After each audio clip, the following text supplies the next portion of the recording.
வணக்கங்க. எல்லாரும் எப்படி இருக்கீங்க? நல்லா இருக்கீங்களா? ஒரு தாத்தாவை அடிக்கடிக்கு நான் பார்ப்பேன். அவர் விவசாயம் பண்ணுறவருங்க. நல்லா நிறைய சொத்துலாம் இருக்குங்க. ஆனால் அவருக்கு அன்பா சாப்பாடு போட பிள்ளைகள் இருந்தும் அந்த கடமையை அவங்க தவறிட்டாங்க. இன்றைக்கி நான் அந்த மாதிரி பிள்ளைங்கள நேரில் பார்த்து நான் பேசினேன்.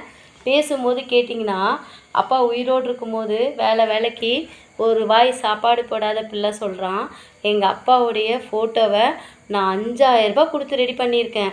எவ்வளோ கிராண்டாக பண்ணியிருக்கேன் தெரியுமா? அப்படின்னு சொல்லி என்கிட்டயே சொன்னாங்க. எனக்கு ஒன்றும் சொல்ல தோணலை. சிரிச்சுட்டு நான் கடந்து வந்துட்டேன். அப்போ இருக்கும்போது ஒரு வேளை சாப்பாடு நேரத்துக்கு கொடுக்க முடியாத ஒரு பையனால் அவங்க அப்பா இறந்த பிறகு அந்த ஃபோட்டோவை போட்டால் என்ன, கீழே தூக்கி போட்டால் என்னங்க இருக்குது? நம்ம நல்லவங்களாக வளர்க்குறது பணத்திலோ அறிவிலோ இல்லை நம்ம பழகிற பழக்கத்திலையோ நிச்சயமாக கிடையாதுங்க.